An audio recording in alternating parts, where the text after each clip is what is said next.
எபிரேயர் 12ஆம் அதிகாரம் 18வது வசனம் 310வது பக்கம் எடுத்துக்கொள்ளுங்கள். அன்றியும் தொடக்கூடியதும் அக்கினி பற்றியதுமான மலையினிடத்திற்கும் மந்தாரம் இருள் பெருங்காற்று ஆகிய இவைகளிடத்திற்கும் நீங்கள் வந்து சேரவில்லை. கடைசியில அப்படிதான் சொல்லப்படும். எதுக்கு நாம வரல? பயங்கரமா தீ பற்றி எரியுது, அதுக்கு நாம வரல. மந்தாரம் இருள் பெருங்காற்று இவைகளிடத்துக்கு நாம வரல. எக்கால முழக்கத்தின் இடத்திற்கும் வார்த்தைகளுடைய சத்தத்திற்கும் நீங்கள் வரல. அந்த சத்தத்தை கேட்டவர்கள் பின்னும் தங்களுக்கு அந்த வார்த்தை சொல்லாதபடி வேண்டிக் கொண்டார்கள். கரங்களை உயர்த்தி ஒரு அல்லேலூயா சொல்லுங்க. 2 கரங்களை உயர்த்தி ஒரு அல்லேலூயா சொல்லுங்க. பழைய பாட்டுல கர்த்தர் வருகிற மலை சீனாய் மலை. அதனாலதான் அந்த மலைக்கு நீங்கள் வந்து சேரவில்லை என்று சொல்லப்படும். அந்த மலைக்கு யாரும் வரக்கூடாது. பழைய பாட்டிலே மோசேயின் இடத்திலே கர்த்தர் சொன்னார், உன்னோடு யாரும் வரக்கூடாது. மோசே கர்த்தரை பார்க்கும்படியாக, கர்த்தருடைய சத்தத்தை கேட்கும்படியாக, 10 கட்டளைகளை வாங்கும்படியாக சீனாய் மலைக்கு போகும்போது கர்த்தர் சொல்கிறார், உன்னோடு யாரும் வரக்கூடாது. சீனாய் மலைக்கு வரக்கூடாது. மலைக்கு பக்கத்துல யாரும் வரக்கூடாது. மலையை மிருகம் கூட தொடக்கூடாது. ஜனங்கள் தொடக்கூடாது. தொட்டாக செத்துருவாங்க. கல்லீர் எரிந்து சாவீர்கள் என்று சொல்லி பழைய ஏற்பாட்டுல ஆண்டவர் சொன்னார். மறுபடியும் அந்த 18வது வசனத்தை வாசிங்க சத்தமா. அன்றியும் தொடக்கூடியதும் அக்கினி பற்றி எரிகிறதுமான மலையினிடத்திற்கும் மந்தாரம் இருள் பெருங்காற்று ஆகிய இவைகளிடத்திற்கும் எக்கால முழக்கத்தினிடத்திற்கும் வார்த்தைகளுடைய சத்தத்தினிடத்திற்கும் நீங்கள் வந்து சேரவில்லை. அந்த வார்த்தை சத்தம் என்றால் பயமுறுத்துகிற வார்த்தை சத்தம். எந்த சத்தம்? பயமுறுத்துகிற சத்தம். பயமுறுத்துகிற அந்த எக்கால சத்தம் என்று சொல்லி சொல்லப்பட்டிருக்கிறது.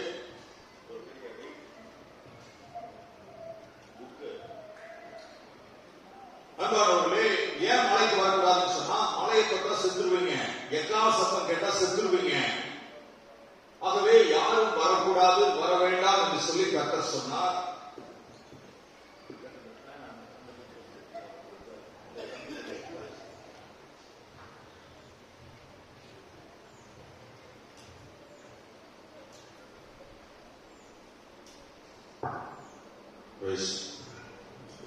நீங்க மலைக்கு வரக்கூடாது. அடுத்த வசனம் நீங்க பாத்தீங்கன்னா 19வது வசனம், எக்கால முழக்கத்தின் இடத்திற்கும் வார்த்தைகளுடைய சத்தத்திற்கும் நீங்கள் வந்து சேரவில்லை. அந்த சத்தத்தை கேட்டவர்கள் பின்னும் தங்களுக்கு அந்த வார்த்தை சொல்லப்படாதபடிக்கு வேண்டிக் கொண்டார்கள். அப்படின்னா பழைய பாட்டுல ஆண்டவருடைய வார்த்தை வந்துவிடக்கூடாது. சொன்னா செத்துருவாங்க. ஏன்னா யாரும் பரிசுத்தமா இல்ல. மோசே மட்டும்தான் மலைக்கு செல்ல வேண்டும். மோசையோடு யாரும் வரக்கூடாது. ஆடு மாடுகள் மிருக ஜீவன்கள் வரக்கூடாது. இதுக்குரிய வசனங்களை நான் எடுத்து போன திருவருத்துல நான் சொல்லியிருந்தேன். வாசித்து பாருங்கள். அந்த 20வது வசனத்தை வாசிங்கள். ஏனெனில் ஒரு மிருகமாகிலும் மலையை தொட்டால் அது கல்லெறி உண்டு அல்லது அம்பினால் எய்யுண்டு சாக வேண்டும் என்று சொல்லப்பட்ட கட்டளையை சகிக்க மாட்டாதிருந்தார்கள். அது ஆண்டவர் சொல்ற வார்த்தையை அவங்க சகிக்கவே முடியல.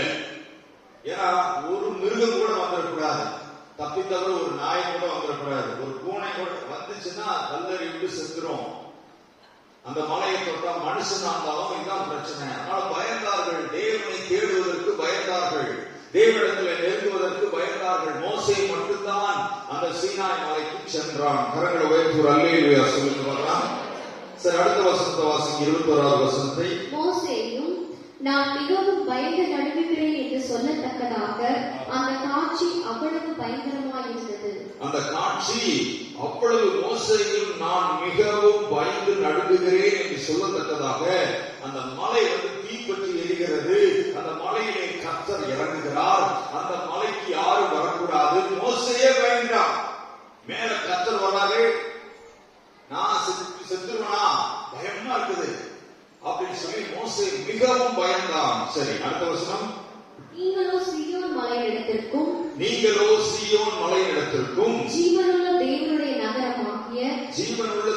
நகரமாகிய பரம எருசலேமிடத்திற்கும் 1000 10,000 தேவதூதர்களிடத்திற்கும் 1000 தேவதூதர்களிடத்திற்கும் பரலோகத்தில் பேர் எழுதியிருக்கிற முதற் பேரானவர்களின் சர்வ சங்கமாகிய சபையினிடத்திற்கும் யாவருக்கும் நியாயாதிபதியாகிய தேவனிடத்திற்கும் பூரணராக்கப்பட்ட நீதிமான்களுடைய ஆவிகளிடத்திற்கும் புது உடன்படிக்கையின் மத்தியஸ்தராகிய இயேசுவினிடத்திற்கும் கடைசியில என்ன சொல்லுங்க, வந்து சேர்ந்தீர்கள். எல்லாம் சொல்லுங்க, வந்து பழைய ஏற்பாட்டிலே வந்து சேரவில்லை. பழைய ஏற்பாட்டின்படி இருந்துச்சுன்னா நீங்க வர முடியாது. அக்கினி பற்றி எரிகிறது, யாரும் சொன்னா செத்துருவாங்க, கல்லறைக்கு செத்துருவாங்க, மிருகம் வரக்கூடாது, மனுஷன் வரக்கூடாது. மோசையே சொல்லிட்டான், கர்த்தர் இறங்குகிற மலையை பார்த்தா எனக்கு பயமா இருக்குது. இப்ப கூட நீங்க பாத்தீங்கன்னா அந்த இடி எல்லாம் பயங்கரமா இருந்துச்சுன்னா சில பேர் வீட்டுல போய் போர்வை போத்திக்குவாங்க. எதை போத்திக்குவாங்க பாத்தீங்கன்னா அந்த போர்வை என்னங்க பண்ணோம், காப்பாத்திருந்த இடியில இருந்து போர்வை தலையிலிருந்து மூடிடுவாங்க. என்ன இடிக்கிறது, கொஞ்சம் சத்தமா தான் சொல்லுங்களேன், இடி இடிக்கிறது என்று சொல்லி பயந்துக்குவாங்க. ஆனால் பழைய ஏற்பாட்டுல மோசே கர்த்தருடைய சமூகத்திற்கு போறதுக்கு பயப்பட்டான். அந்த உடன்படிக்கை பெட்டியை தொட்ட ஊசா செத்து போயிட்டான். யாரும் தேவனுடைய சமூகத்தில் வர முடியாது. ஆகவே நீங்கள் புதிய உடன்படிக்கையில் இருக்கிற நீங்கள் இந்த மாதிரி மலைக்கு நீங்கள் வந்து சேரவில்லை. நீங்கள் எங்கு வந்து சேர்ந்திருக்கிறீர்கள் என்றால் நீங்களோ எல்லாம் சொல்லுங்க, நீங்களோ பக்கத்துல கைவிட்டு சொல்லுங்க, நீங்களோ வந்து சேர்ந்தீர்கள். எங்க வந்து சேர்ந்தீங்க? 12 மணி ஆனாலும் என்ன செஞ்சிட்டோம், வந்து சேர்ந்து விட்டோம். ஒரு அல்லேலூயா சொல்லுங்க. 12 மணி ஆனாலும் வந்து சேர்ந்தீர்கள். பக்கத்துல சொல்லுங்க, 12 மணி ஆனாலும் வந்து சேர்ந்தீர்கள். ஒரு வழியா என்ன செஞ்சிட்டோம், சேர்ந்து விட்டோம். அது அல்ல, பைபிள் என்ன சொல்லுது அப்படின்னா, நீங்கள் வந்து சேர்ந்தீர்கள், நீங்கள் விசேஷித்தவர்கள். வாசித்து பாருங்கள், எபிரேயர் 11ஆம் அதிகாரம் கடைசி வசனம். எபிரேயர் 11ஆம் அதிகாரம் கடைசி வசனம். அவர்கள் நம்மை அல்லாமல் பூரணராகாதபடிக்கு விசேஷித்த நன்மையான ஒன்றை தேவன் நமக்கென்று முன்னதாக நியமித்திருக்கிறார். நாம் விசேஷித்தவர்கள். பக்கத்துல கைகூட சொல்லுங்க, நாம் விசேஷித்தவர்கள், நீங்கள் விசேஷித்தவர்கள். சிரித்த முகத்தோடு சொல்லுங்க. ஆமா, நீங்க எல்லாருமே சொல்லுங்க, நீங்கள் விசேஷித்தவர்கள். ஹல்லேலூயா. அப்ப நல்ல கவனிங்க. ஆபிரகாம், ஈசாக்கு, யாக்கோபு, யோசேப்பு, தாவீது, சாலமோன், யோபு, ஏசாயா, இவர் பழைய பெரிய பெரிய பரிசுத்தவான்கள் இருந்தார்கள். இவர்களை காட்டிலும் நீங்கள் விசேஷித்தவர்கள் என்று வேதம் சொல்லுகிறது. சரிங்களா? நீங்கள் விசேஷித்த சத்தியத்தை நீங்கள் அதை உள்வாங்கிக் கொள்ள வேண்டும். நீங்கள் விசேஷித்தவர்கள். எப்படின்னா, பழைய ஏற்பாட்டில் அந்த மலை இடத்திற்கு யாரும் வர முடியாது. வந்தா செத்துருவாங்க, தொட்டா செத்துருவாங்க, மிருகம் வந்தாலும் செத்துருவாங்க, மனுஷன் வந்தாலும் செத்துருவாங்க.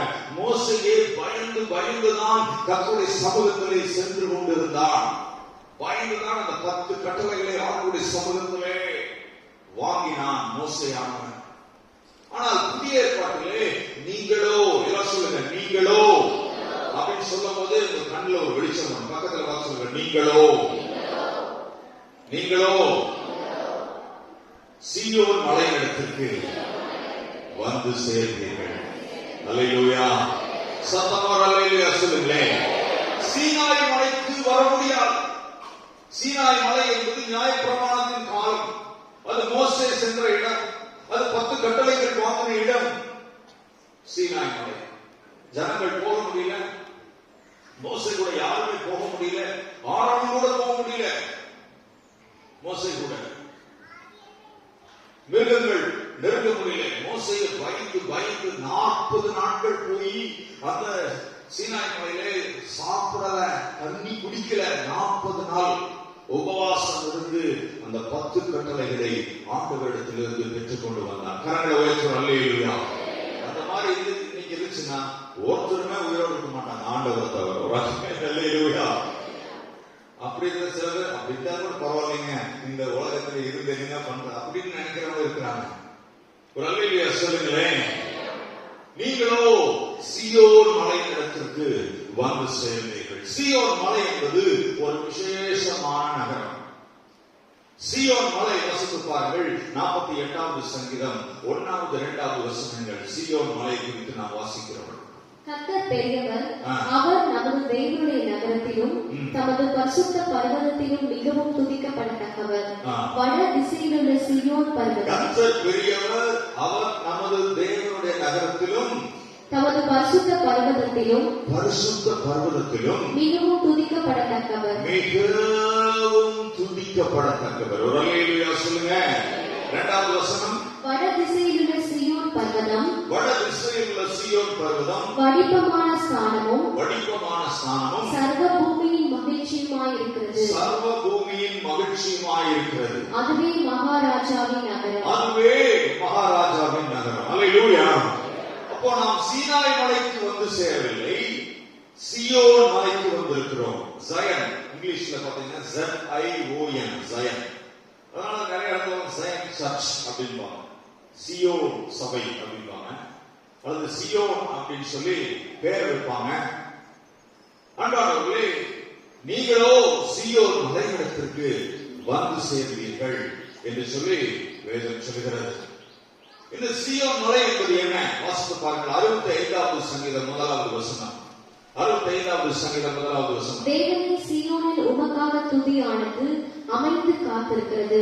தேவனே, சீயோனில் உமக்காக துதியானது அமைந்து காத்திருக்கிறது. அப்போ சீயோன் என்றால் தேவனை துதிக்கிற இடம். எல்லாம் சொல்லுங்க, சீயோன் என்றால் தேவனை துதிக்கிற இடம்.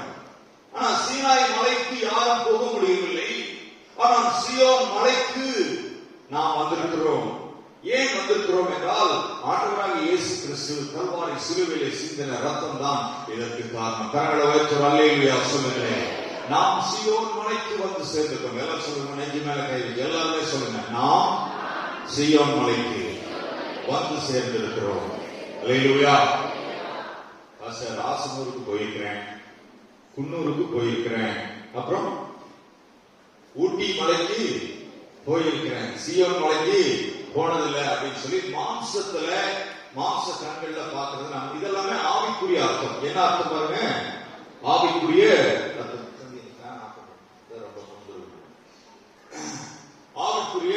அர்த்தம் பாருங்க. இந்த சீயோன் மலை நாம் பார்த்ததில்லை.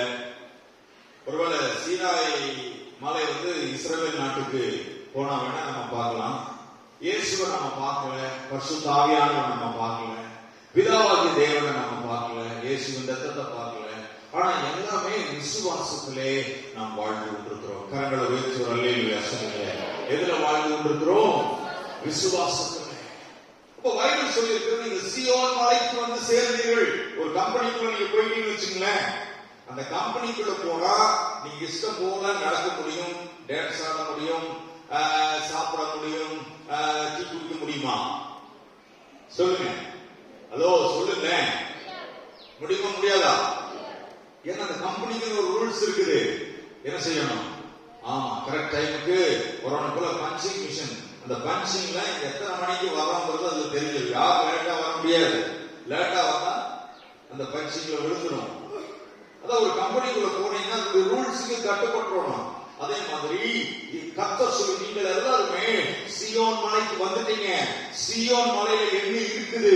சீயோன் மலையிலே இருக்கக்கூடிய செட்டப்புக்கு, நீங்கள் அந்த ஸ்ட்ரக்சருக்கு நீங்கள் உங்களை பக்குவப்படுத்திக் கொள்ள வேண்டும். அல்லேலூயா சொல்லுங்க. நீங்கள் சீனாய் மலைக்கு போகவில்லை, சீயோன் மலைக்கு வந்திருக்கிறீங்க. சீயோன் எங்க இருக்கிறது?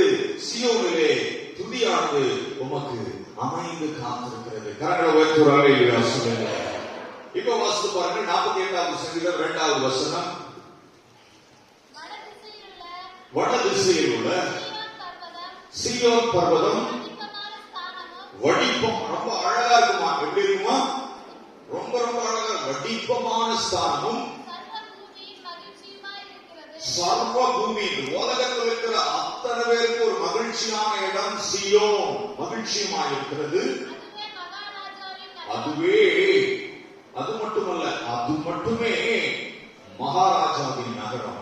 சர்வ தேவனாகிய கர்த்தர் வாசம் பண்ணுகிற சேர் போட்டு சிங்காசனம் போட்டு உட்கார்ந்து இருக்கிற இடம் தான் சீயோன். கரங்களை உயர்த்தி அல்லேலூயா சொல்லுங்க. துதி நிறைந்த இடம், ஸ்தோத்திரம் நிறைந்த இடம், மகிமை நிறைந்த இடம், ஆராதனை நிறைந்த இடம் அந்த சீயோன். எல்லாம் சொல்லுங்க, சீயோன். சீயோன்.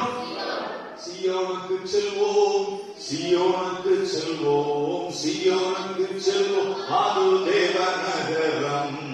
நடனமும் உண்டு, நடனமும் உண்டு, நடனமும் உண்டு, அது தேவ நகரம். ஆடல் பாடல் உண்டு, ஆடல் பாடல் உண்டு, ஆடல் பாடல் உண்டு, அது தேவ நகரம். கரங்களை சீயோனுக்கு செல்வோம், சீயோனுக்கு செல்வோம், சீயோனுக்கு செல்வோம், அது தேவ நகரம். நடனமும் உண்டு, நடனமும் உண்டு, நடனமும் உண்டு, அது தேவ நகரம். ஆடல் பாடல் உண்டு, ஆடல் பாடல் உண்டு, ஆடல் பாடல் உண்டு, அது தேவ நகரம். அப்போ இந்த உலகத்திலே ஆவிக்குரிய ரீதியிலே, விசுவாச ரீதியிலே சீயோனுக்குள்ளே வந்திருக்கிறோம். கண்ணில் பார்க்க முடியாது. விசுவாசமானது நம்பப்படுவதின் உறுதியும் காணப்படாதவர்களின் நிச்சயம். உலகத்திலிருந்து பிரித்தெடுக்கப்பட்டு, மாம்சத்திலிருந்து பிரித்தெடுக்கப்பட்டு, வியாதியிலிருந்து பிரித்தெடுக்கப்பட்டு, பாவத்திலிருந்து பிரிக்கப்பட்டு, சாபத்திலிருந்து பிரிக்கப்பட்டு, பிசாசின் பிடியிலிருந்து பிரித்தெடுக்கப்பட்டு, மந்திர தந்திர கட்டுகளில் இருந்து உலகத்தின் சகல காரணம் பிரித்தெடுக்கப்பட்டு சீயோனுக்கு வந்திருக்கிறோம். எல்லாம் சொல்லுங்க, நாம் எதுக்கு வந்திருக்கிறோம்? சீயோன் என்பது துதி நிறைந்த இடம், ஆராதனை நிறைந்த இடம். வட திசையில் உள்ள சீயோன் என்பது அது மகாராஜாவின் நகரமாயிருக்கிறது. அது சர்வ பூமிக்கும் மகிழ்ச்சியான நகரம் தான் சீயோன் நகரம். ஒரு அல்லேலூயா சொல்லுங்களேன். சரி, பரலோகத்திலே மாபெரும் 3 தூதர்கள் இருந்தார்கள். பரலோகத்திலே ஒன்று காபிரியேல். காபிரியேல் அவர் தகவல் தொடர்பு துறை. என்ன துறை? தகவல் தொடர்பு துறை. மரியாளுக்கு இயேசு கிறிஸ்துவின் பிறப்பை குறித்து அவர் காபிரியேல் பரலோகத்திலிருந்து சொன்னார். கிருபை பெற்றவரே வாழ்க என்று சொல்லி ஒவ்வொரு முறையும் தகவலை கொடுப்பவர் காபிரியேல் என்கிற தேவதூதன். கம்யூனிகேஷன் டிபார்ட்மெண்ட்ல இருக்கிறாரு காபிரியேல். பரலோகத்திலிருந்து எந்த தூது வந்தாலும் அந்த காபிரியேல் தூதன் மூலமாக தான் ஆண்டவர் கொடுப்பார். சகரியாவுக்கு தோன்றின தூதன் காபிரியேல் தூதன். யோவான் ஸ்நானகன் பிறப்பை குறித்து அவன் சொன்னான். அநேக இடத்திலே காபிரியேல் வந்ததாக வேதத்திலே பார்க்கிறோம். அடுத்தது மிகாவேல். மிகாவேல் என்றால் இங்கிலீஷ்ல மைக்கேல் என்று சொல்லுகிறார்கள். மிகாவேல் என்பவன் அவன் ராணுவத்துறை. அதாவது வெளிப்படுத்துகிற விசேஷம் 12ஆம் அதிகாரத்திலே அவன் யுத்தம் பண்ணுகிற காட்சி போடப்பட்டிருக்கிறது. வெளிப்படுத்துகிற விசேஷம் 12ஆம் அதிகாரத்திலே he was the in charge of military department இருக்கிறவன் அந்த மிகாவேல், மைக்கேல் என்று சொல்லப்படுகிறவன்.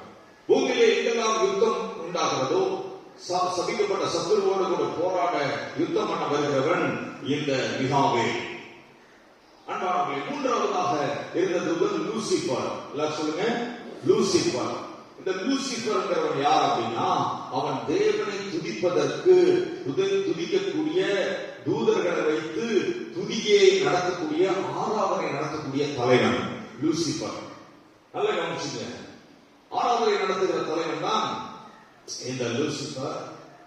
இவனுடைய சரித்திரத்தை குறித்து எசேக்கியேல் 28ஆம் அதிகாரத்திலே பார்க்கிறோம். ரொம்ப அழகுள்ளவனா, பைபிள் சொல்றது பூரண அழகுள்ளவனா. அவன் பயங்கர ஒரு முறை சட்டையை பிடிச்சானா அத்தனை இசைத்திறமைகளை வாசிக்கிற அளவுக்கு அவனுக்கு திறமை இருந்ததான், ஞானம் இருந்தது, பயங்கர ஞானம், பயங்கர ஞானம். அன்பானவர்களே, அப்படி இருந்தது. அவன் எப்படி சாத்தானாக மாறினான்? உலகத்தில் எப்படி சாத்தான் உருவாச்சு அப்படின்னா, அந்த லூசிபர் என்ன பண்ணா, ஆண்டவரை எல்லாம் கோடான கோடி தூதர்கள், 4 ஜீவன்கள், 24 மூப்பர்கள், பேருபீன்கள், சேராபீன்கள் எல்லாரும் ஆண்டவரை துதித்தார். இவருடைய தலைமை இதை வருஷத்து நடத்தி கொண்டிருக்கிறது. இந்த லூசிபர் நடத்தி கொண்டிருக்கும் போது மகாராஜாவிலே, அந்த சந்தோஷமான நகரத்திலே, அந்த மகிழ்ச்சியான நகரத்திலே தேவாதி தேவன் துதிக்கப்பட்டுக் கொண்டிருக்கிறார், சோதரிக்கப்பட்டுக் கொண்டிருக்கிறார். எல்லாம் அல்லேலூயா போட்டுக் கொண்டிருக்கிறார்கள். இருக்கிறார்கள். எல்லாரும் ஆண்டவரை மகிமைப்படுத்த கர்த்தருடைய மகிமை அப்படியே அந்த இடம் கண்கொள்ளா காட்சியாக இருக்கிறது. உடனே இந்த லூசிபருக்கு ஒரு எண்ணம் வந்தது. இத்தனை கோடான கோடி ஜனங்கள், கோடான கோடி தூதர்கள், இந்த கேருபீன்கள், சேராபீன்கள், 4 ஜீவன்கள், 24 30 எல்லாரும் இந்த தேவனை பரிசுத்தர் பரிசுத்தர் பரிசுத்தர் பரிசுத்தர் பரிசுத்தர் என்று போற்றிக் கொண்டிருக்கிறார்களே. அவ்வளவு மகிமை ஆண்டவருக்கு போயிட்டு அந்த இடத்துல போய் நான் போய் உட்கார்ந்தான் எப்படி இருக்குன்னு சொல்லி நான் உள்ளத்திலே நினைத்தான். கர்த்தருக்கு கடும் கோபம் வந்தது. நான் உட்கார்ந்து இருக்கிற இடத்துல நீ வந்து உட்கார்றையா அப்படின்னு சொல்லி தேவன் டென்ஷன் ஆன ஆண்டவர் பெரிய வாள் எடுத்து அவருடைய காலை வெட்டினான். வெட்டின உடனே அவன் வரதே வரோம், கொஞ்சம் ஆட்களை கூட்டிட்டு வரலாம்னு சொல்லி குட்டி தூதர்களை அவன் பரலோகத்திலிருந்து இழுத்து கொண்டு வந்தான். அந்த குட்டி தூதர்கள் தான் இன்றைக்கு இருக்கிற குட்டி சாத்தான்கள். அந்த இறங்கி வந்தானே அவன் சாத்தானாக மாறி இந்த உலகத்திலே தலைமை பிசாசாக எல்லா பிசாசுகளுக்கும் தலைவனாக மாறிவிட்டான் இந்த உலகத்திலே. ஆனால் ஆண்டவர் அவன் கொடுத்த ஞானத்தை எடுக்கல. நல்ல ஞானம் எல்லாம் இப்ப கெட்ட ஞானமா போச்சு. இந்த செல்போன் எல்லாம் கண்டுபிடிக்காததுக்கு முன்னே கொஞ்சம் நல்லா இருந்தது. கண்டுபிடிச்ச பிறகு அதனால் வர நன்மை விட தீமை தான் என்ன செய்யுது அதிகம். ஒரு பையன் அந்த செல்போன் பார்த்துட்டு அப்படியே மென்டலே ஆகிட்டான். இந்த வாட்ஸ்அப்ல அப்படியே மென்டலே ஆகிட்டான். அவன் சுகமாகவே முடியல. அந்த கண்ணரப்புகள் அந்த செல்போன்ல அவ்வளவு ஞானம் அதிகமாக பிசாசுக்கு அது துணையா போயிடுச்சு. அன்பானவர்களே, இன்றைக்கு இருக்கிற பிசாசு தான் லூசிபர் என்று சொல்லப்படுகிறது. இதனுடைய சரித்திரத்தை வாசிக்கிறோம். எடுத்துக் கொள்ளுங்கள். ஏசாயா தீர்க்கதரிசன புஸ்தகம் 14ஆம் அதிகாரம். ஏசாயா தீர்க்கதரிசன புஸ்தகம் 14ஆம் அதிகாரம்.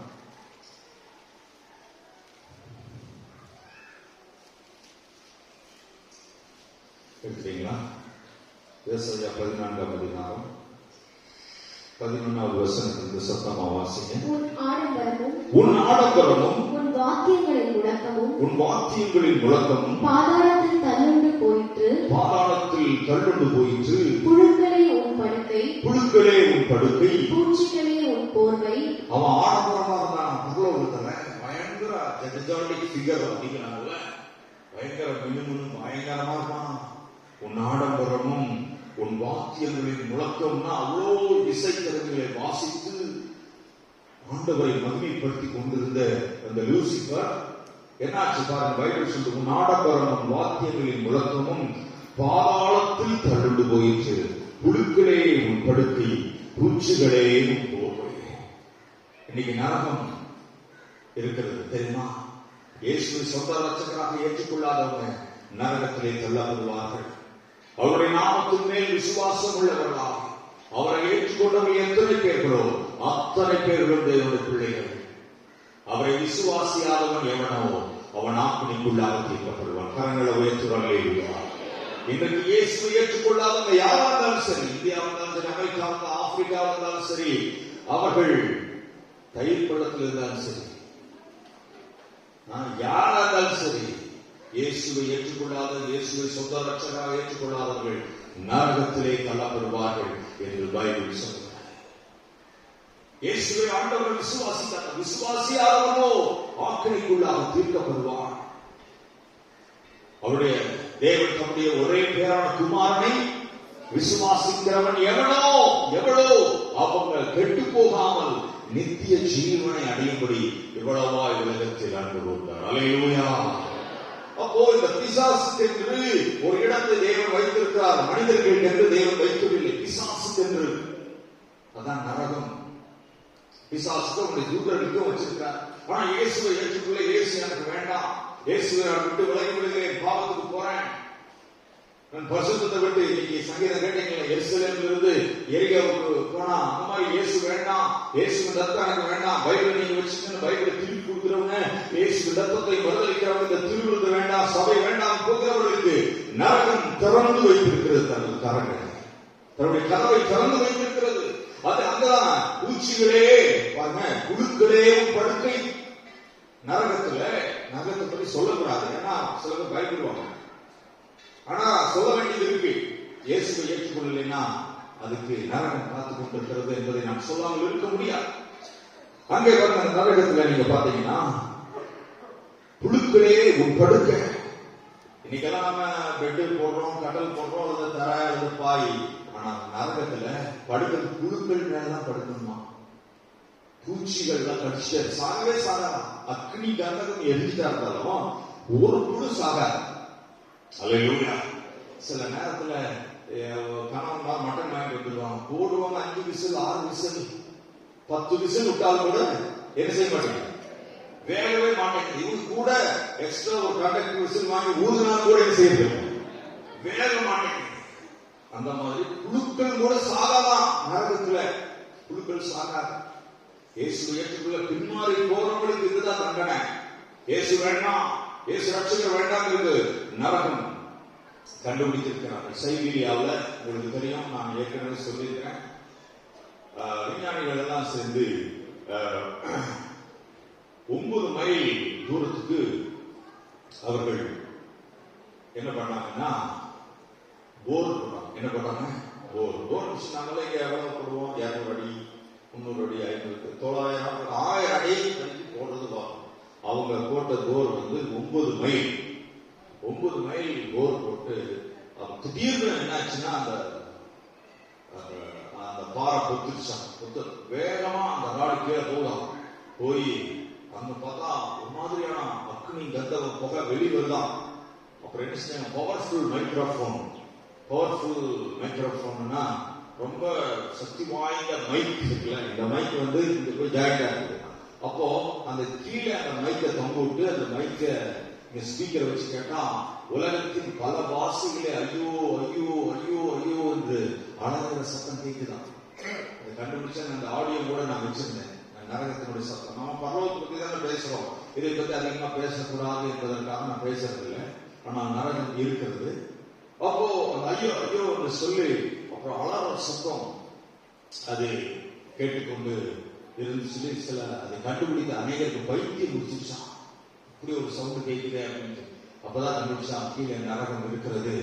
அக்னி கந்தகம், பயங்கரமான ஃபாரன் ஹீட், வெப்பம் உள்ள சூரியனை போல கீழே அக்னி கந்தகம் எரிஞ்சிட்டு இருக்குது அப்படிங்கிறத விஞ்ஞானிகள் கண்டுபிடிச்சாங்க. அதனாலதான் வானத்திலிருந்து கீழே விழுந்த சாத்தான், புழுக்களே உன் போர்வை, பூச்சிகளே புழுக்களே உன் படுக்கை, பூச்சிகளே உன் போர்வை. வாசிங்க அடுத்த வசனம். அதிகாலையின் மகனாகிய விடிவெளியே நீ வானத்திலிருந்து விழுந்தாயே, வானத்திலிருந்து விழுந்தாயே, ஜாதிகளை ஈனப்படுத்தினவனே, நீ தரையிலே விழ வெட்டப்பட்டாயே. நீ தரையிலே, ஆண்டவர் வாழெடுத்து இந்த காலை வெட்ட உடனே அவன் தரையிலே விழுந்தான். அவன் வரும்போது என்ன செஞ்சான், அவன் ஒரு கூட்டத்தை குட்டி சாத்தான்கள், குட்டி தூதர்கள் கூட்டிட்டு வந்துட்டான். அங்க கீழே அவர்கள் குட்டி சாத்தான்களா மாறினான். இன்னைக்குதான் பிசாசுகள் குட்டி சாத்தான்கள் ஓடுவதற்கு இதுதான் காரணம். ஆவி மண்டலத்துல அன்பான வாசிங்க. நான் வானத்துக்கு ஏறுவேன். அவன் எதனாலே அவன் பிசாசாய் மாறினான் தெரியுமா? எதனால மாறினான் தெரியுமா? அவன் மனசுல நினைச்சான், நான் வானத்துக்கு ஏறுவேன், தேவனுடைய நட்சத்திரங்களுக்கு மேலாக என் சிங்காசனத்தை உயர்த்துவேன், தேவனுடைய நட்சத்திரங்களுக்கு மேலாக என் சிங்காசனத்தை உயர்த்துவேன், வடபுறங்களில் உள்ள ஆராதனை கூட்டத்தின் பர்வதத்திலே வீற்றிருப்பேன் என்றும். வடபுறத்திலே என்ன இருக்கிறது? சீயோன் பர்வதம். எல்லாரும் வடபுறத்தில் என்ன இருக்கிறது? சீயோன். சங்கீதம் 78:68 வாசிங்க. சங்கீதம் 78:68. யூதா கோத்திரத்தையும் தமக்கு பிரியமான சீயோன் பர்வதத்தையும் தெரிந்து கொண்டார். நமக்கு பிரியமான சீயோன் பர்வதத்தை எல்லாம் சேர்ந்து வாசிக்கலாம்.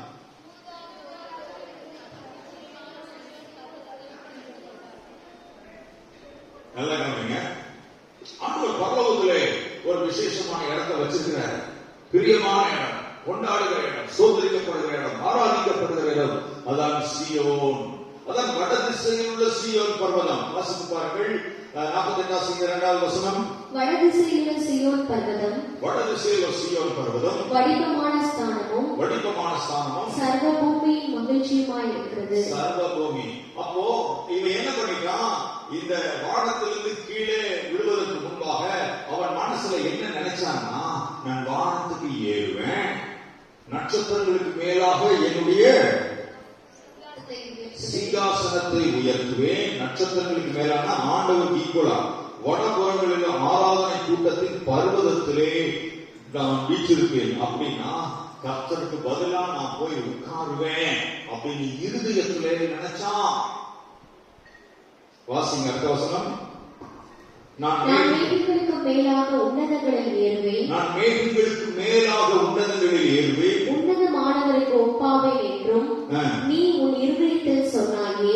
ஆண்டவருக்கு நிகராக உட்கார்ந்துருவேன். அவர் சிங்காசனம், நான் அவர் பக்கத்திலே உட்கார்ந்துருவேன். எல்லா தூதர்களும் என்னை துதிக்கணும், எல்லாரும் என்னை போற்றணும், எல்லாரும் என்னை வாழ்த்தணும், எல்லாரும் என்னை மகிமைப்படுத்தணும், என்னை உயர்த்தணும்னு சொல்லி அவன் அந்த இருதயத்திலே சொன்னான். எங்க போய் உட்காருவேன்? சீயோன் பர்வதத்திலே.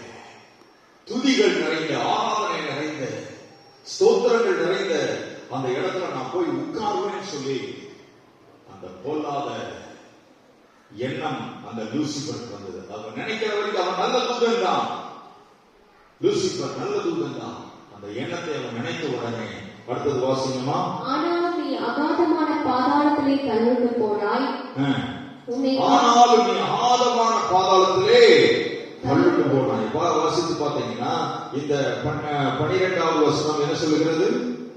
அதிகாலையின் மகனாகிய விடிவெள்ளியே, விடிவெள்ளியே நீ வானத்திலிருந்து விழுந்தாயே, வானத்திலிருந்து விழுந்தாயே, ஜாதிகளை ஈனப்படுத்தினவனே, ஜாதிகளை ஈனப்படுத்தினவனே, நீ தரையிலே விழ வெட்டப்பட்டாயே. தரையிலே விழும்படியாக ஆண்டவர் பெரிய வாள் எடுத்து அவன் காலை வெட்டிட்டாரு.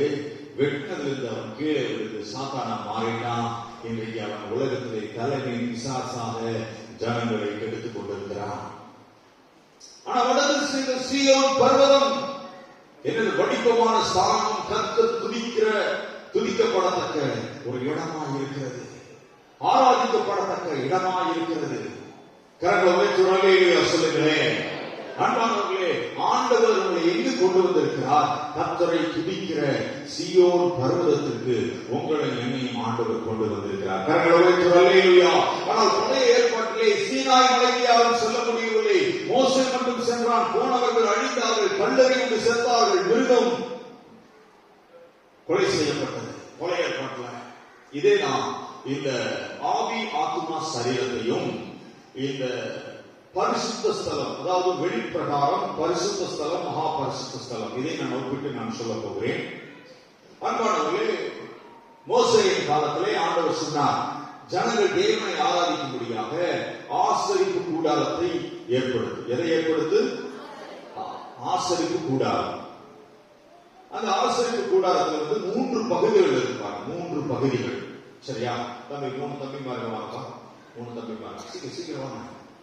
அம்பரோஸ் பாப்பா, பாரதி சொல்லி அப்படியா நேரம் வந்துருக்க வேண்டாம், அப்படி மேல பறந்து வந்துருக்க. மேல வாங்க. சரி, கொஞ்சம் தள்ளி இருக்குப்பா. இது சரி,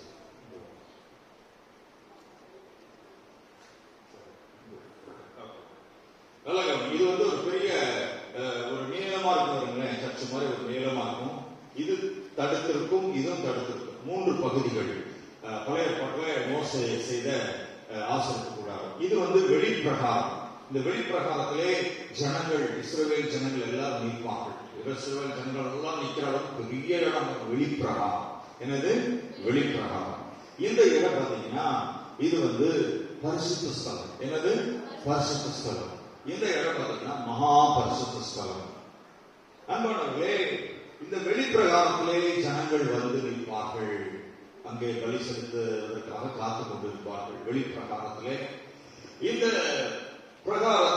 இந்த பரிசுத்த ஸ்தலத்திலே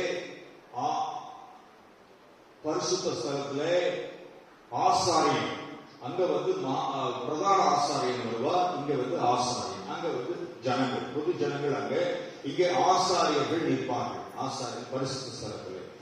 மகா பரிசுத்த ஸ்தலத்திலே வருஷத்துக்கு ஒரு முறை பிரதான ஆசாரியன் தன்னுடைய பாவங்களுக்காகவும் ஜனங்களுடைய பாவங்களுக்காகவும் அவன் பலி செலுத்துவான். இந்த இடத்துக்கு யாருமே போக முடியாது, போகக்கூடாது. அந்த பிரதான ஆசாரியன் அவன் போகும்போது இடுப்பிலே ஒரு கயிறை கட்டி கொண்டு போவான். இடுப்பிலே அந்த கயிறுக்கு கீழே ஒரு மணி அடித்துக் கொண்டே இருக்கும். ஏன்னா அந்த ஆசாரியன் பிரதான ஆசாரியன் அவன் பலி செலுத்துகிறானா என்பது அந்த மணி ஆடிட்டே சவுண்ட் கேட்டுட்டே இருந்துச்சுன்னா அங்க பலி செலுத்திட்டு இருக்கிறான்னு அர்த்தம். அன்பானவர்களே, அப்போ வேறு வழிபாட்டுல இந்த கருவறை என்று சொல்றாங்கல்ல, அந்த மாதிரி மகா பரிசுத்த ஸ்தலம் பழைய ஏற்பாட்டுல அந்த மணி அடிக்கல அப்படின்னா இவர் பாவம் செஞ்சு அவர் அங்க போய் பலி செலுத்தி செத்து போயிட்டாரு. அப்போ யார் உள்ள போனாலும் செத்து போயிடுவாங்க, யாரும் உள்ள போக முடியாது. நல்ல கவனிங்க, இந்த சீனாய் மலைக்கு யாரும் போக முடியாது. மோசே தவிர யாரும் போக முடியல. மோசே பயந்து நடுங்குகிறார். அதே மாதிரி மகா பரிசுத்த ஸ்தலத்துல யாருமே போக முடியாது. பிரதான ஆசாரியன் வருஷத்துக்கு ஒரு முறை மட்டும் போறாரு. அது இடுப்பிலே மணி ஆடிக்கொண்டிருக்கும். மணி ஆடிக்கொண்டிருச்சுன்னா பலி நடந்து கொண்டிருக்கிறது அர்த்தம். சப்போஸ் இந்த பிரதான ஆசாரியனே பாவம் செஞ்சுட்டு போனா அவர் போய் செத்து போயிடுவார். சப்போஸ் செத்து போயிட்டா அவரை எடுத்துட்டு வர யார் எல்லாருமே செத்து போயிடுவாங்க. உள்ள போனாவே செத்துருவாங்க. அதனாலதான் இடுப்புல அந்த கயிறு வச்சிருக்கிறாங்க. அந்த மணி அடிக்கிறது நின்றுச்சுன்னா அந்த கயிறை பிடித்து இழுத்து அந்த சரீரத்தை கொண்டு போய் அடக்கம் பண்ணுவாங்க. யாருமே மகா பரிசுத்த ஸ்தலத்துக்குள்ள போக முடியாது. யாருமே அந்த சீனாய் மலைக்கு போக முடியாது. வாசித்து பாருங்கள் 15வது சங்கீதம் 1வது வசனம். 15வது சங்கீதம் 1வது வசனம். யாருடைய கூடாரத்தில் தங்குவான்? யாருமே போக முடியாத ஆண்டவரே, தாவீதே போக முடியல. அதனாலதான் அவர் அப்படி சொல்றாரு. தாவீது காலத்துல தாவீதோ ஆபிரகாம் ஈசாக்கு யாருமே போக முடியாது. யாருடைய கூடாரத்தில் தங்குவான்? யாருடைய பரிசுத்த பர்வதத்தில் வாசம் பண்ணுவான்? உத்தமனா நடந்தாதான் போக முடியும், போனா செத்து போயிடுவாங்க. அன்பானவர்களே, இந்த வெளிப்பிரகாரத்திற்கும் இந்த பரிசுத்த ஸ்தலத்துக்கும் நடுவிலே ஒரு ஸ்கிரீன் இருக்கிறது, ஒரு தடுப்பு இருக்கிறது. இந்த பரிசுத்த ஸ்தலத்திற்கும் மகா பரிசுத்த ஸ்தலத்திற்கும் ஒரு ஸ்கிரீன் இருக்கிறது. அன்பானவர்களே, இப்ப கல்வாரி சிலுவையிலே இயேசு கிறிஸ்து சிந்திய ரத்தத்தினால இயேசுவின் சிலுவை மரணத்துல என்னாச்சு? வாசித்து பாருங்கள். மத்தேயு எழுதின சுவிசேஷம் 27ஆம் அதிகாரம் 51வது வசனம். 50-51 வாசிங்க.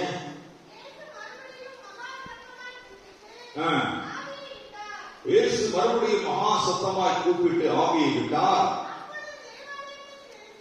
அப்பொழுது தேவாலயத்தின் திரைச்சீலை மேல் தொடங்கி கீழ் வரைக்கும் இரண்டாக கிழிந்தது, பூமியும் அதிர்ந்தது.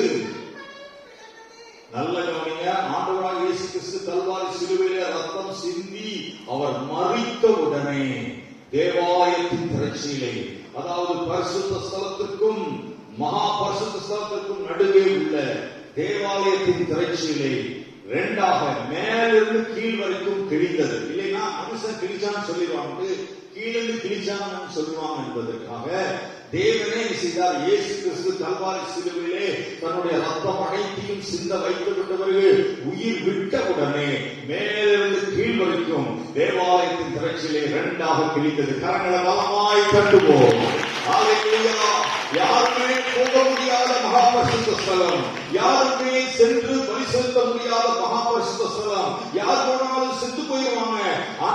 அந்த தடையை நீக்குவதற்காக, அந்த ஸ்கிரீனை நீக்குவதற்காக, அந்த திரையை நீக்குவதற்காக 2025 ஆண்டுகளுக்கு முன்பு 2 கரங்களும் அடிக்கப்பட்டவராய், 2 கால்களும் அடிக்கப்பட்டவராய், இதயத்திலே விழாவிலே குத்தப்பட்டவராய், வானத்துக்கு பூமிக்கு நடுவே தொங்கினாரே அந்த இயேசு கிறிஸ்துவினுடைய சிலுவை மரணத்தினால் தேவாலயத்தின் திரைச்சீலை மேலிருந்து கீழ் வரைக்கும் இரண்டாக கிழிந்தது. இப்போ உங்களுக்கு வழங்கலாம், நீங்கள் அனைவரும் சீயோன் மலையில் வந்து சேர்ந்தீர்கள். கரங்களை தட்டி ஆண்டவருக்கு நன்றி சொல்லுங்கள். இப்பொழுது நீங்கள் ஆண்டவரை துதிக்கலாம், ஆண்டவரை ஆராதிக்கலாம். வருஷத்துக்கு ஒரு முறை பிரதான ஆசாரியன் அவன் சென்று தேவனை ஆராதித்த இடத்துல நீங்கள் எல்லாரும் இப்பொழுது சீயோன் மலை, அந்த இடத்திலே மகாராஜாவின் நகரம், தேவனை ஆராதிக்கிற கோடான கோடி தூதர்கள் ஆண்டவரை ஆராதிக்கிற 4 ஜீவன்கள் 24 மூப்பர்கள் சாஷ்டாங்கமாய் விழுந்து தேவனை ஆராதிக்கிற கேருபீன்கள் சேராபீன்கள் தேவனை ஆராதிக்கிற இந்த சீயோன் மலையிடத்திலே நீங்கள் வந்து சேர்ந்தீர்கள். கரங்களை பலமாக தட்டி ஹல்லேலூயா. விளங்குறீங்களா இல்லையா? ஹல்லேலூயா. பிரசங்கத்துடைய தலைப்பு என்ன? நீங்கள் பழைய ஏற்பாட்டுல ஆரோனோட போக முடியாது, யாரும் உள்ள போக முடியாது, போன செத்துருவாங்க. ஆனா நாம் எல்லாரும் விசேஷ ஆண்டவராகிய ஆண்டவர் இயேசு கிறிஸ்து கல்வாரி சிலுவையிலே ஜீவனை விட்டார். அப்பொழுது தேவாலயத்தின் திரைச்சிலே மேலிருந்து கீழ் வரைக்கும் 2ஆக கிழிந்தது. கரங்களை உயர்த்தி அல்லேலூயா. சரி, ஓகே. இது இந்த 3 சரிங்களா? இதே இந்த 3 வந்து ஆவி ஆத்துமா சரீரத்துக்கு ஒப்புமையாக சொல்லப்படுகிறது. சரிங்களா? ஆவி ஆத்துமா சரீரம். சரி, எது இது வந்து ஆவி? எல்லாரும் சொல்லுங்க, இது வந்து என்னது? இவங்களே வச்சுக்காம வேற ஒருத்தர் வச்சாதான் உங்களுக்கு புரியுமா? சரி, இவங்களே வச்சுக்கோங்க. இது வந்து ஆவி. ஆண்டவர் ஒரு மனுஷன் 3 பகுதிகளா, ஒரு ஆவி, ஆத்துமா, சரீரம். இப்படி ஆண்டவர் நம்ம படைச்சிருக்காரு. இப்போ இந்த ஆராதனை எப்படி இருக்க வேண்டும்? சரீரம், இது வந்து சரீரம், சரீர பிரகாரமாக இருக்கக்கூடாது, ஆத்துமா பிரகாரமும் இருக்கக்கூடாது, ஆவியின் படிதான் இருக்கணும். எப்படி இருக்கணும்?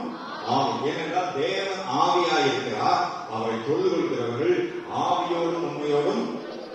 அப்ப இது வந்து மகாபரிசுத்த ஸ்தலம், இதுதான் சீயோன், இதுதான் ஆவி. இதுதான் என்னது? ஆவி. அப்போ தேவன் ஆவியா இருக்கிறார், அவரை தொழுதுகிறவர்கள் ஆவியோடு உண்மை, அவரை தொழுதுகிறவர்கள் ஆத்துமாவோடு தொழுது கொள்ளக்கூடாது, அவரை தொழுது கொள்கிறவர்கள் சரீரத்துல தொழுது கொள்ளக்கூடாது.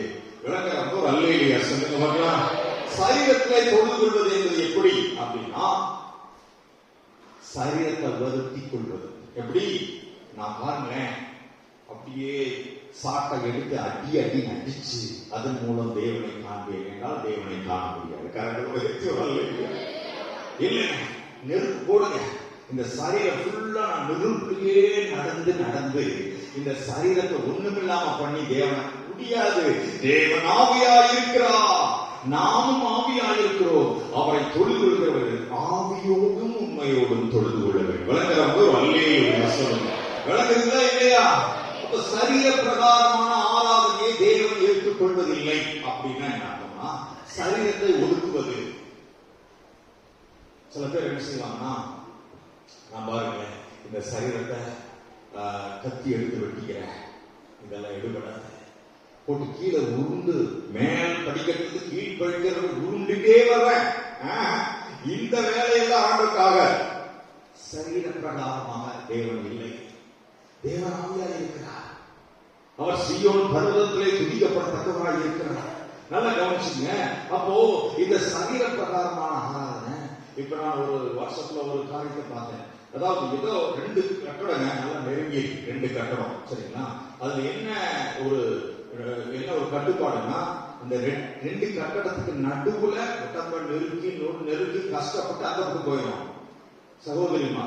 அப்ப அந்த வாட்ஸ்அப் நான் பாக்குறேன், அந்த அம்மா வந்து கஷ்டப்பட்டு ஒட்டத்தை ஊருக்கி பயங்கர நெருக்கமா இருக்குது. அந்த கட்டடத்துக்குள்ள புகுந்து அப்படியே கஷ்டப்பட்டு மூச்சு கிணறி அப்படியே ஒரு வழியா அந்த பக்கம் வந்துட்டாங்க. அப்ப என்ன அர்த்தம்னா, இப்படி கஷ்டப்பட்டு உடம்ப கஷ்டப்படுத்தி உடம்ப நொறுக்கி இப்படி எல்லாம் பண்ணினா தேவனை அடையலாம் என்பது கிறிஸ்தவம் அல்ல. கரங்களை உயர்த்தி அல்லேலூயா. அதனால சரீர பிரகாரமான ஒடுக்குதல், நீங்க தாடி விட்டாலும் சரி, தாடி வச்சாலும் சரி, மீச எடுத்துட்டாலும் சரி, மீச வச்சாலும் சரி, மொட்டை அடிச்சாலும் சரி, ஃபுல்லா முடி விட்டாலும் சரி, தேவன் சரீரத்திலிருந்து தேவனை ஆராதிக்க முடியாது. கரங்களை வைத்து அல்லேலூயா. நீங்க நிறைய பேர் 40 நாட்கள் இந்த பாருங்க வெளியே இருக்கிற ஆராதனைக்கு போறவங்க, அவங்க என்ன செய்வாங்க, கலர் வச்சு கட்டுறாங்க. இவங்க என்ன செய்வாங்க, நான் 40 நாளுக்கு சிக்கன் செய்ய மாட்டேன், சாப்பிடுறது இல்லை. மற்ற சரீர பிரகாரமான பிரதிஷ்ட தேவன் ஆவியா இருக்கிறார், தேவனை தொழுது ஆவியோடு உண்மையோடு கரங்களை உயர்த்தி அல்லேலூயா. சரீரத்துல நீங்க ஒடுக்கிறது ஒரு பிரயோஜனம் கிடையாது. விளங்குதா இல்லையா? ஹல்லேலூயா. ஆனால் அந்த காலத்துல அப்படியெல்லாம் சரீரத்தின் முயற்சினால பாருங்க, அவ்வளவு தூரம் நடந்து போனேன், அந்த யாத்திரை போனேன், பாத யாத்திரை போனேன், இந்த சரீரத்தை ஒடுக்குற தோக்கரணம் போடுறேன், இதெல்லாம் சரீர ஒடுக்குதல் தேவனை அடைய முடியாது. தேவன் ஆவியாயிருக்கிறார். அவர் மகா பரிசுத்த ஸ்தலம், அதுதான் இருதயம், அதுதான் ஆவி, அதுதான் உள்ளான மனுஷன், அதுதான் உள்ளம், அதுதான் நெஞ்சம். கரங்களை உயர்த்தி அல்லேலூயா. சில பேர் சொல்றாங்க, முட்டியிலேயே சவக்குள்ளா நடந்தேன். நல்லது, ஒரு பயபக்தி தான், தப்பு இல்லை. ஆனா அது நிமித்தம் தேவனை அடைய முடியாது. சரீரத்தில் இல்ல, ஆத்துமா. சரி, அந்த சரீரத்துல தான் என்ன வருது? இன்னைக்கு கலையெல்லாம் வருது. என்னது? அதெல்லாம் அடிக்கடி சொல்லுவோம், இயற்பியல், வேதியியல், விலங்கியல், உயிரியல், பேசியல். அதெல்லாம் அந்த முகத்துல ஒரு சரீர பிரகாரமான இதை டெவலப் பண்றதுனால நம்ம தேவனை என்ன செய்ய முடியாது, அடைய முடியாது. கரங்களை சொல்லுங்களேன். அடுத்தது ஆத்துமா. ஆத்துமா என்றால் என்னது? நம்ம என்ன சொல்லியிருக்கிறேன்? ஆத்துமா என்றால் என்ன? சிந்தனை. என்னது? சிந்தனை. அதிகமான விஞ்ஞானிகள் என்ன பண்றாங்க? ஓவரா சிந்தனை பண்ணி அதை கண்டுபிடிக்குது, இதை கண்டுபிடிக்குது. சந்திரன்ல போய் என்ன செய்யலாம், வீடு கட்ட முடியுமா சொல்றாங்க. சேட்டலைட் போடுறத கூட 25,000 கோடி என்று சொல்றாங்க. அங்க போயிட்டு திரும்பி வர முடியாது. ஆனா அதுக்கு நிறைய பேர் புக் பண்ணிருக்காங்க. திரும்பி வர முடியாது, அதுக்கு நிறைய பேர் புக் பண்ணிருக்காங்க. அன்பானவர்களே, இது யோசிச்சு தேவன் ஆராய்ச்சியாளர்களுக்கு தேவன் அல்ல, அறிவுபூர்வமா ஆராதிக்கிறது, அப்படியே ஞானத்துல ஆராதிக்கிறது. அப்படியே பயங்கர ஞானம், பயங்கர அறிவுங்க. இந்த லூசிபருக்கு பயங்கர அறிவு. இந்த அறிவின்படி தேவனை அடைய முடியாது. சரீரத்தை ஒடுக்கிறதுனால தேவனை அடைய முடியாது. அறிவு அதிகப்படுத்தி நிறைய புத்தகங்களை படிச்சு நல்ல அறிவாளியாகி விஞ்ஞானியாகி வானத்தை ஆராய்ச்சி பண்ணி அதன் மூலம் தேவனை ஆராதிக்க முடியாது. ஆனால் ஆவியின்படிதான். ஹல்லேலூயா. கரங்களை தட்டி ஹல்லேலூயா. இதுதான் இருதயம், இதுதான் ஆவி, இதுதான் ஆவி மனுஷன், இதுதான் உள்ளான மனுஷன், இதான் மகா பரிசுத்த ஸ்தலம். இப்ப எல்லாரும் நீங்களோ சீயோன் மலை இடத்திற்கு வந்து சேர்ந்தீர்கள். கரங்களை உயர்த்தி அல்லேலூயா. கர்த்தரை துதிப்பதற்காக, கர்த்தரை ஆராதித்து தம்பிப்போம். கர்த்தரை ஆராதிப்பது இந்த தம்பிமால் கைதட்டிலாம். நீங்களோ பக்கத்தில் இப்ப கை சொல்லுங்க, தைரியமா சொன்ன, நீங்களோ சீனாய் மலைக்கு வந்து சேரவில்லை, சீயோன் மலைக்கு வந்து சேர்ந்தீர்கள். ஹல்லேலூயா, ஹல்லேலூயா. புதிய ஏற்பாட்டில் நீங்க பாத்தீங்கன்னா ஆவியோடும் உண்மையோடும் ஆராதனை. ஆவிங்கிறதா இருதயம். தேவன் எங்க வாசம்? இருதயத்தில் வாசம் பண்கிறார். நீங்களே அந்த ஆலயம். நல்லா சொல்லுங்க, நீங்களே அது சீயோன். இதுதாங்க சீயோன். இந்த இருதயத்துலதான் தேவன் வாசம் பண்றாரு. இந்த இருதயம், இப்ப இருதயத்திலிருந்து தேவனை துதிப்பதுதான் சீயோனின் அனுபவம். கரங்களை உயர்த்தி அல்லேலூயா சொல்லுங்க. வடதிசையில் உள்ள சீயோன் வடிவமான ஸ்தானமும் சர்வ பூமியின் மகாராஜாவின் நகரமாய் இருக்கிறது. அது கர்த்தரை ஆராதிக்கிற சீயோன் பர்வதம். அப்ப உங்க இருதயம், நீங்க சரீரத்தை ஒடுக்கி ஆராதனை, அந்த ஆராதனை வேதத்துல சொல்லப்படல. அறிவுபூர்வமான நயவசனிப்பு, அப்படி அழகிய வசனங்கள், அழகான கவிதைகள் அல்லது அழகான வார்த்தைகள், அழகிய அப்படியே இதெல்லாம் பண்ணிட்டு மூளையின் பிரகாரம் நீங்கள் ஆராதிக்க முடியாது. தேவன் ஆவியாய் இருக்கிறார். அவரை தொழுது கொள்கிறவர்கள் ஆவியோடும். இப்போ நீங்களோ சீயோன் மலைக்கு வந்து சேர்ந்தீங்கன்னா, துதிக்கிற இடத்துக்கு ஒரு கம்பெனிக்குள்ள வந்துட்டீங்கன்னா நீங்க என்ன செஞ்சிடணும்? வால் எல்லாமே சுருட்டிட்டு என்ன செஞ்சிடணும்? கம்பெனியுடைய ரூல்ஸுக்கு கட்டுப்படணும். அதே மாதிரி நீங்க சீயோன் மலைக்கு வந்துட்டீங்க, தேவனை துதிப்பதற்கு உங்கள் உள்ளத்தை பக்குவப்படுத்துங்க. கரங்களை உயர்த்தி அல்லேலூயா சொல்லுங்க. யார் துதிப்பதற்கு? தேவனை துதிப்பு. இருதயத்திலிருந்து தேவன் ஆவியாய் இருக்கிறார், நாமும் ஆவியாய் இருக்கிறோம். இந்த ஆவி மனுஷன் சரீரம் என்கிற ஒரு பெட்டிக்குள் வைக்கப்பட்டிருக்கிறார். இதை புரிஞ்சுக்கங்க, நல்ல கவனிங்க. தேவன் ஆவியாய் இருக்கிறார், நாமும் ஆவியாய் இருக்கிறோம். இந்த ஆவி மனுஷன் இந்த சரீரம் என்கிற ஒரு அமைப்புக்குள் இந்த ஆவி மனுஷன் இருக்கிறான். விளங்குற ஒரு அல்லேலூயா சொல்லுங்க. விளங்குதுங்களா? பின்னால நிவாஸ் விளங்குதுங்களா? ஆவி மனுஷன் எதிர்கொள்ள இருக்கிறான் சொல்லுங்க. சரீரம் என்கிற பெட்டிக்குள் ஆவி மனுஷன் இருக்கிறான். இந்த ஆவி மனுஷனுக்கு 2 ஜன்னல் இருக்குது. இங்க கண்ணு, 2 ஜன்னல், இந்த கண். இது எப்படி புரிய மாட்டேங்குது அப்படின்னு சொன்னீங்கன்னா நான் உங்களுக்கு சொல்றேன். யாரோ ஒருத்தர் இறந்துட்டாங்கன்னு வச்சுக்கோங்க. யாரு இறந்துட்டாங்கன்னா என்ன சொல்றாங்க? அவர் இங்க இருக்கிறாருன்னு சொல்றாங்களா, போயிட்டாருன்னு சொல்றாங்க? ஆனா அங்க என்ன செஞ்சிருக்கு? கண்ணாடி பெட்டிக்குள்ள இருக்குது. அவர் இருக்கிறாரா, போயிட்டாரா? போயிட்டாரு. ஆனா அங்க இருக்குது. அப்படின்னா அந்த உடம்பு அவர் அல்ல, அதுக்குள்ள இருக்கிற ஆவிதான் அவர். வழங்குறப்ப அல்லேலூயா சொல்லுங்க. அப்ப நாம் ஆவியா இருக்கிறோம். நம்முடைய தேவன் ஆவியா இருக்கிறார். நாம் அவர் ஆவியிலே தொடர்பு கொள்கிறோம். அப்ப சீயோன் பர்வதம் என்றால் துதிக்கிற இடம். அதான் ஆராதனை, அதான் இருதயம், அதான் ஆவியானவர் இருக்கிற அந்த இருதயம். அப்ப இருதயத்திலிருந்து தான் நீங்க துதிக்கணும், இருதயத்திலிருந்து தான் ஜெபிக்கணும், இருதயத்திலிருந்து தான் ஆராதனை பண்ணணும், இருதயத்திலிருந்து தான் வசனம் அறிக்கை பண்ணணும், இருதயத்திலிருந்து தான் ஊழியம் செய்யணும். கரங்களை உயர்த்தி அல்லேலூயா சொல்லுங்க. அல்லேலூயா. சரி, இப்போ சீயோன் பர்வதம் என்றால் துதிக்கிற இடம். எந்த இடம்? துதிக்கிற இடம். சீனாய் மலை அல்ல, சீயோன் மலை.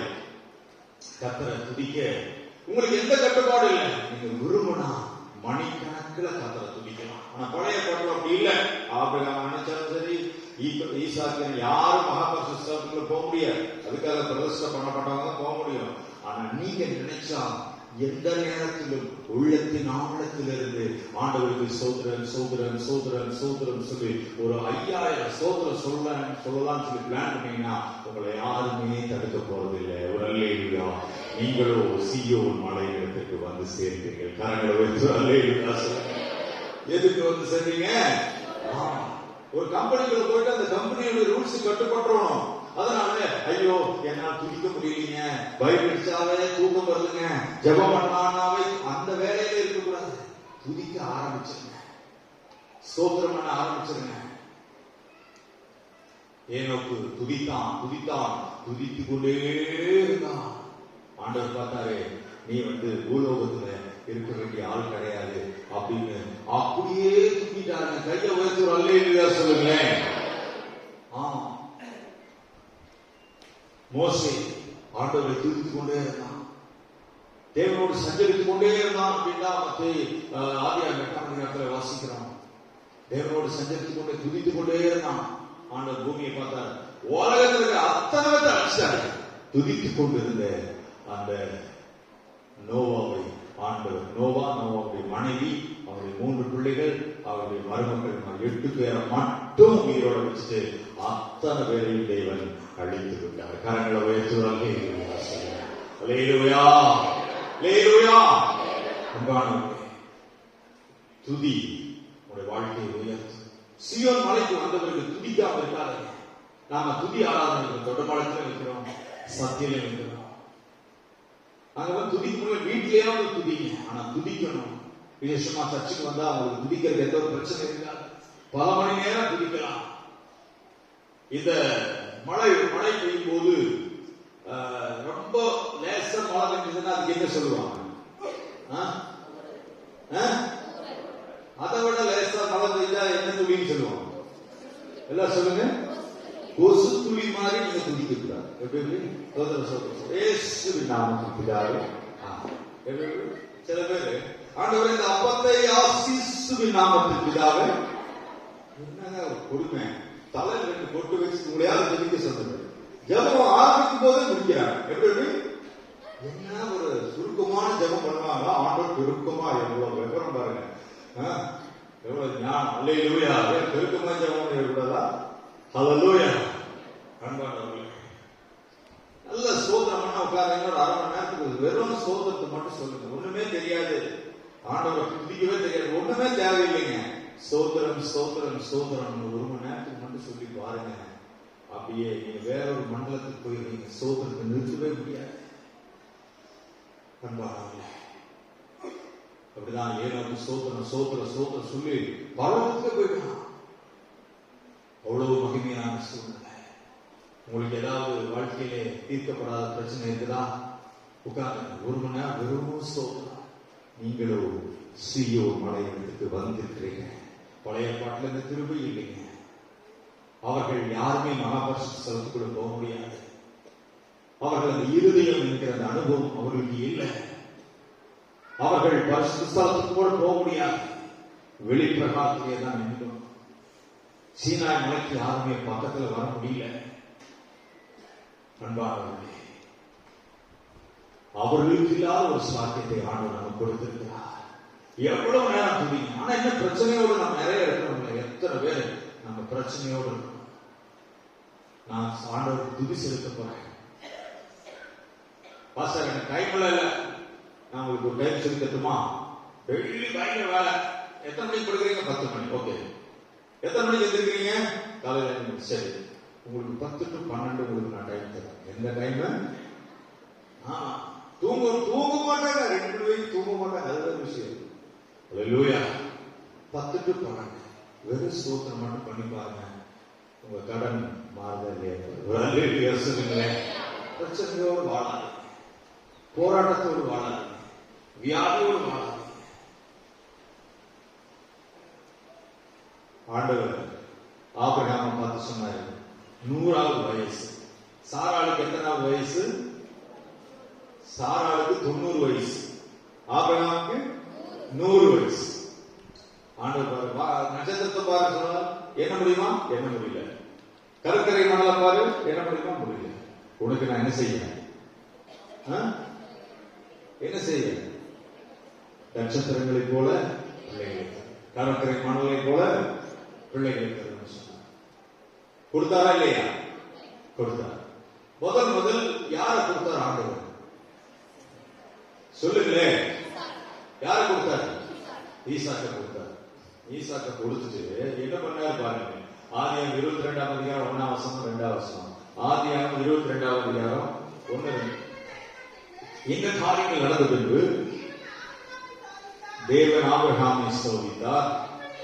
எப்படி எனில், அவர் அவனை நோக்கி, ஆபிரகாமே என்றார்.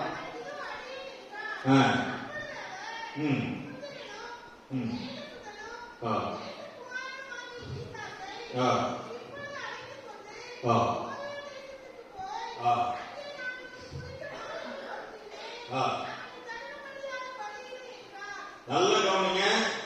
ஆதியாகமம் 22:2 ஆண்டவர் சொன்னாரு, அவனுக்கு ஆண்டவர் 100 வயசுல ஒரு குழந்தை கொடுத்தார். சாராளுக்கு 90 வயசு, ஆபிரகாமுக்கு 100 வயசு. அப்படி கொடுத்துட்டு ஆண்டவர் ஆபிரகாமை ஒரு நாள் கூப்பிட்டு, ஆபிரகாமே ஆபிரகாமே அப்படின்னு. என்ன ஆண்டவர்? உன் ஏகசுதனும் உன் நேசகுமாரனும் இருக்கிற இந்த ஈசாக்கை எனக்காக வெட்டீரு அப்படின்னு என்ன சொன்னாரு? ஹலோ, அன்னைக்காவது ஆடு மாடுகள் வெட்டி பலி செலுத்தி ஆண்டவரை துதிச்சாங்க. அன்னைக்கு ஆபிரகாம் மகனை வெட்டி பலி செலுத்தி ஆண்டவரை துதிக்கிறது அவன் சென்றான். அன்பானவர்களே, இனி ஆண்டவர் கூட சீயோன் மலையகத்துக்கு கூட்டி வந்தார். இனி நாங்கள் துதிக்காம இருக்கக்கூடாது. முழங்கால் போட்டீங்கன்னா ஒரு 100 ஸ்தோத்திரமாவது சொல்லாம இருக்கக்கூடாது. மனசுக்கு தான் மாற்றம் உண்டுங்க. அப்படியே துதித்து சீயோனிலே துதிதான். நீங்கள் சீயோனுக்கு வந்திருக்கிறீங்க. ஆண்டவர் தமது ரத்தத்தை சிந்தி சீயோனுக்கு கூட்டிட்டு வந்திருக்கிறார். பக்கத்து வீட்டுக்காரங்க அந்த வாய்ப்பு கிடைக்கலீங்க. உங்க சொந்தக்காரங்க அந்த வாய்ப்பு கிடைக்கல. உங்க நண்பர்களுக்கு அந்த வாய்ப்பு கிடைக்கல. 1 மணி நேரம் துதிக்கலாம். நீங்க முடிவு பண்ணீங்கன்னா துதிக்கலாம். 3 மணி நேரம் துதிக்கலாம். 4 மணி நேரம் துதிக்கலாம். ஸ்தோத்திரம் பண்ணா ஸ்தோத்திரம் சொல்லி பாருங்க. ஏனென்றால் நீங்கள் சீயோனுக்கு கர்த்தரை கூட்டி கொண்டு வந்திருக்கிறார். கரங்களை உயர்த்து அல்லேலூயா. 2 கரங்களை உயர்த்து அல்லேலூயா சொல்லுங்க. நீங்கள் விசேஷித்தவர்கள். அல்லேலூயா. அந்த பரலோகம் இங்கே ஆரம்பிக்குதுங்க. இப்ப பரலோகம் எப்படின்னா, இதை நான் சொல்லி நான் முடிக்க போகிறேன். இந்த உலகம் தோற்றத்துக்கு முன்பாகவே துதி ஆராதனை இருந்துச்சு. நான் சொன்ன லூசிபர் ஆண்டவரை துதிச்சுட்டு இருந்தான். கோடான கோடி தூதர்கள் துதிச்சுட்டு இருந்தாங்க. உலக தோற்றத்துக்கு முன்பா ஆண்டவரை துதிச்சுட்டு இருந்தாங்க. அப்புறம் நீங்க பார்த்து